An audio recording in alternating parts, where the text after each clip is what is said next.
Das Radical. I want you to think for a moment about the last person you said goodbye to. Perhaps a close family member, co-worker, friend, or just some person you happen to come across in your daily life. Now imagine that in a few hours, few days, weeks, or whatever, you get a phone call from the police asking you about the whereabouts of said person. For you, it was just another mundane encounter which you probably have countless of in your daily lives. However, every now and then a person will simply go missing and never be heard from again. And now imagine that you are that person who last saw this missing person while they were still non-missing. It's a scary thought, and it happens very rarely. However, it can, apparently, and does happen almost anywhere at any given time, as the 5 stories which you are about to hear may prove. These are 5 unsolved human disappearances that have happened right here in Iceland. I will, however, not be covering the 1974 disappearances of Guðmundur Einarsson and Geirfinnur Einarsson. Why? Because, well, these are the most famous Icelandic disappearances ever, and as well as the subsequent court case that these disappearances resulted in. So if you want to hear more about those, I could recommend, I don't know, several books. I recently read 19. November by the police detective who originally investigated the disappearance of Geirfinnur. And of course, for my English-speaking viewers, I can recommend the BBC documentary Out of Thin Air. I think it's available on YouTube now in full length, so you can check that out if you like. But anyway, I'm gonna now talk about some lesser known but still eerily mysterious unsolved disappearances that have happened right here in Iceland.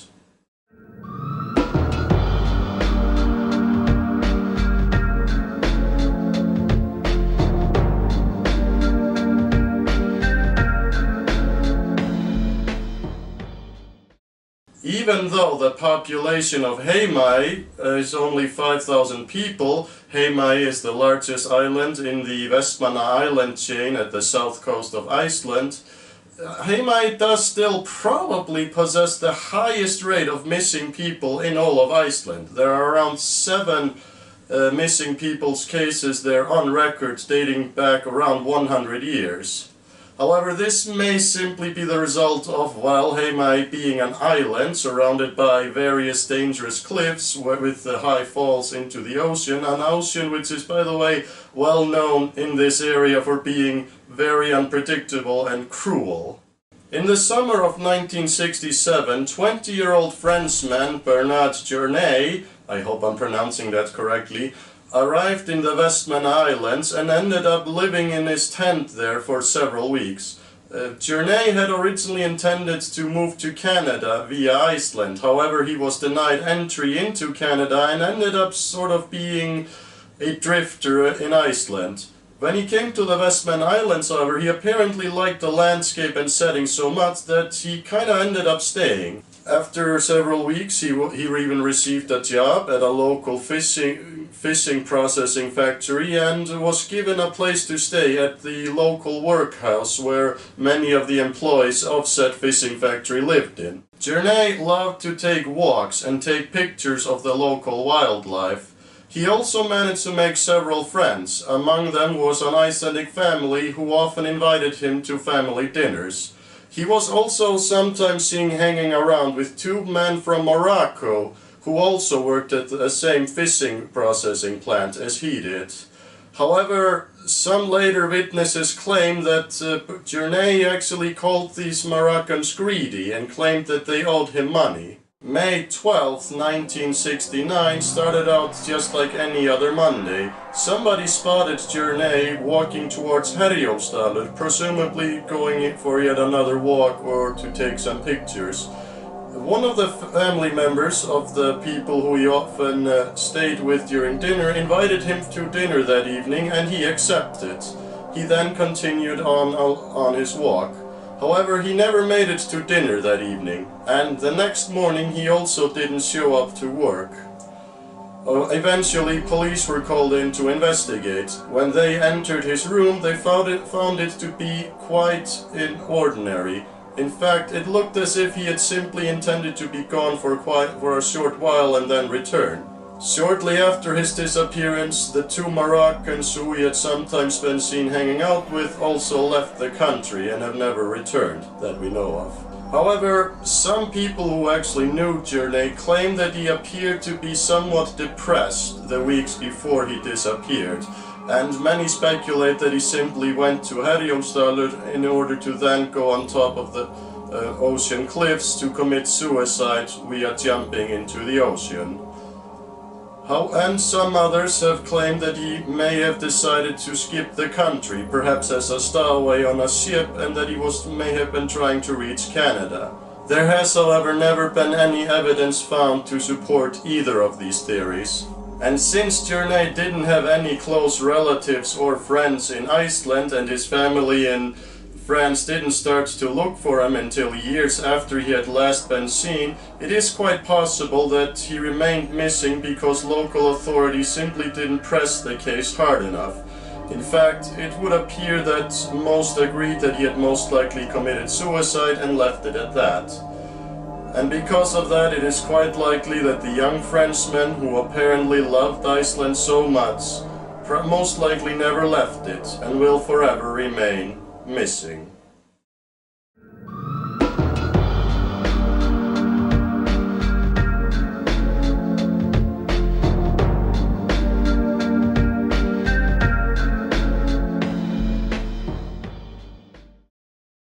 Sverrir Kristinsson hailed from a very large family from the small fishing community of Hafnir at the southwest coast of Iceland. He was 22 years old and was studying at the science department of the University of Iceland. March 26th of 1972 happened to also be Palm Sunday, and Sverrir had gone along with several friends to party at a local and very popular dance club known simply as Klubburinn.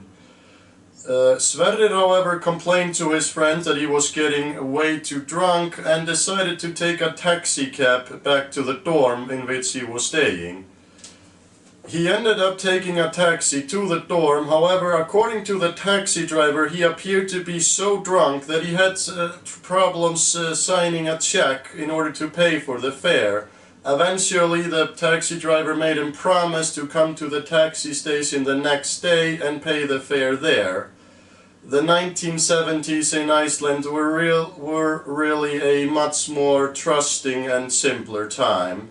Having entered the dorm, known as Nýjagarður, Sverrir had a brief conversation with a fellow student who later claimed that he did not appear to be very intoxicated, thus contradicting the testimony of the taxi driver. However, my personal interpretation of that is that he may possibly have faked being very drunk in an attempt to not having to pay for the fare.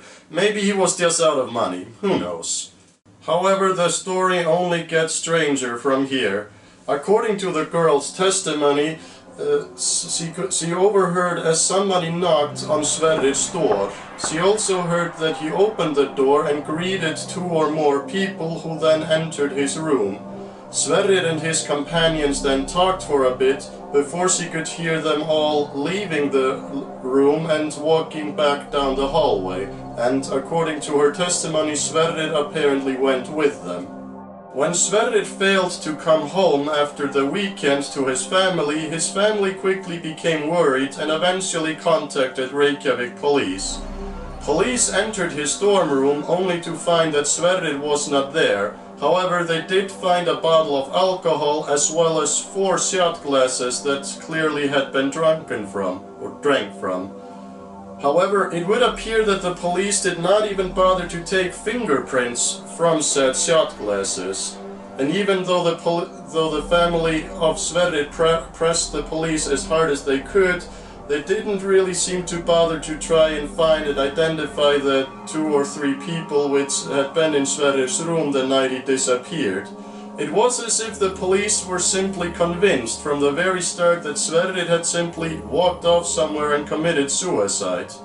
So before long the trail simply went cold. It should be noted that Reykjavik police during the 1960s and 70s was notoriously unequipped to handle any large-scale investigations, as well as being corrupt and very bad at keeping records. However, Sverre's family has never stopped looking for him. They still look at any clues that come up regarding the case, even though these clues usually lead to nothing. And they're still hoping that the case may one day be reinvestigated and possibly solved. However, with Sverrir Kristinsson still being missing, his case remains as one of Iceland's most famous unsolved disappearances.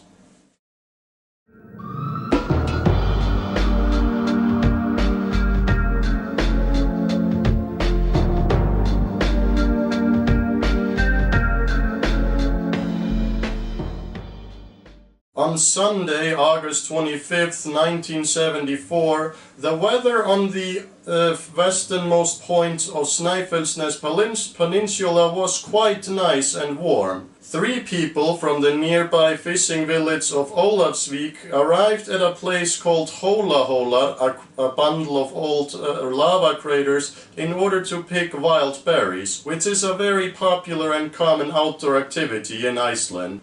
The 3 people were 79-year-old Bjarni Matthías Sigurðsson, as well as his daughter and her husband. After plucking berries for some time, Bjarni told the pair that he wanted to walk back towards the car to get some coffee, but they had left a thermo container at the car which they had parked only around 1 kilometer away. He then walked off carrying a bucket that was half full of crowberries and out of sight. Only around 15 minutes later, his daughter and husband decided to follow him. However, when they arrived to the car, the 79-year-old was simply nowhere to be seen.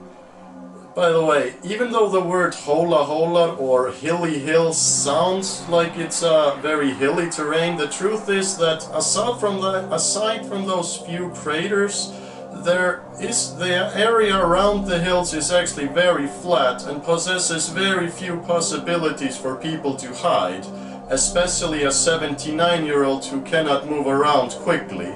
After searching the nearby area, the couple quickly decided to call in the authorities for help. And almost immediately a massive search and rescue operation was launched in order to try and find Bjarni. The rescue units used dogs in order to try to track Bjarni's movements, and they were able to track him from the point where the couple had last seen him all the way down to the road 574.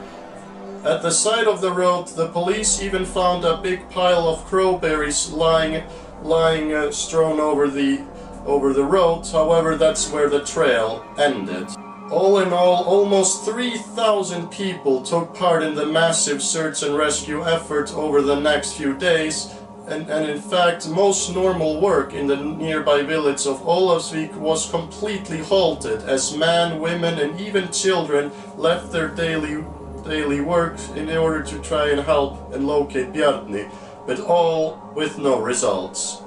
Considering that the dogs tracked Bjarni to the road and that the trail ended there, one has to assume that he got into a car for one reason or another and thus disappeared.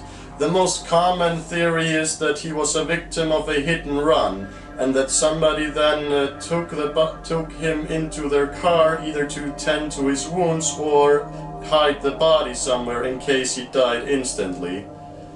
Another search and rescue effort was launched in the spring of 1975, hoping to find his remains somewhere near Hólaholar, but this also yielded no results. Until this day, no one knows what happened to Bjarni Matthías Sigurðsson.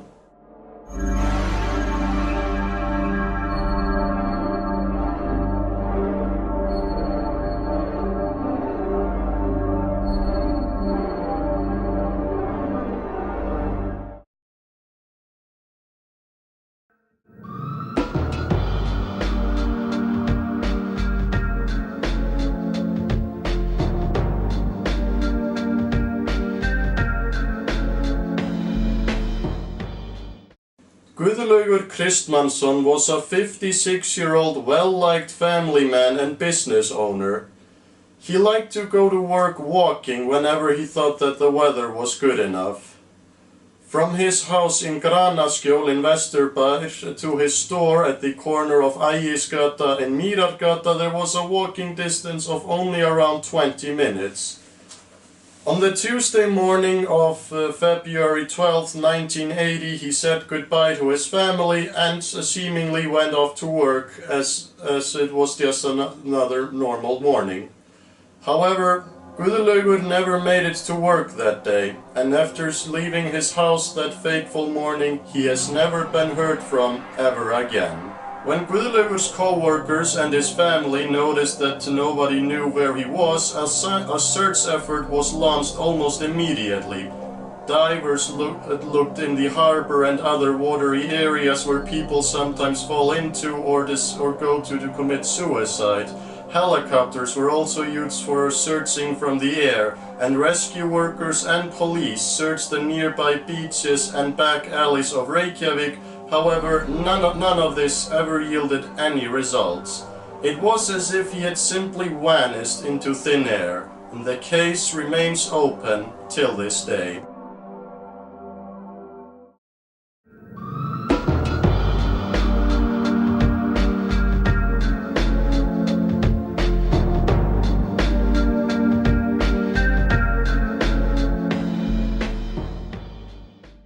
Matthías Þórarinsson was a highly talented and intelligent young man. He was 21 years old. He sewed most of his own clothes and he only ate organic and very healthy foods which he selected very carefully whenever going shopping. He also liked to fix old cars. He once purchased an old Soviet-era UAZ 452 van, which he converted himself into a camping van. Though Matthías has been described in the media as being an introvert and that he doesn't like to socialize with other people, his friends and family tell quite a different story. They describe him as a highly caring and thoughtful young man who was a good friend to those who knew him.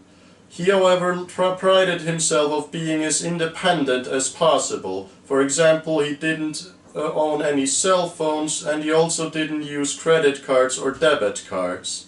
During the last few months of Matthías' rather poorly documented life, it is known that he was staying in his own UAZ camper, since he liked to be able to travel anywhere and to sleep anywhere. It is known that he had contact with his mother around the 27th of October 2010. Shortly after they talked, she found his keys to her house in her mailbox.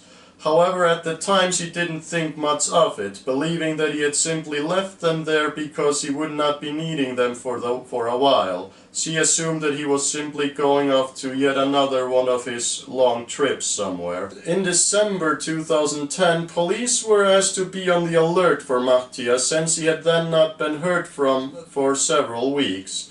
Police searched the areas around Selfoss and Stokkseyri, since some witnesses had placed him there just a few days earlier.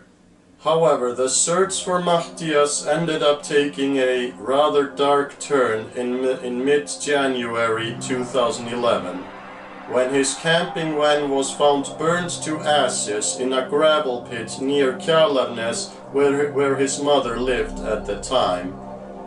Though the cause of the fire was never determined by police, it was concluded that the car had burned sometimes around December 1st, a full month after Matthías had been heard from the last time.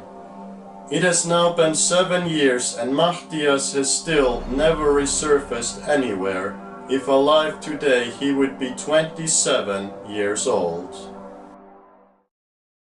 Alright, so that's all the time I have right now. I hope you found the video interesting, and if you would like to see any other Icelandic dark topics or just some other whatever Icelandic topics, make sure to write your suggestions in the comments and I'll see if I can make a video out of it. Anyway, have a nice day.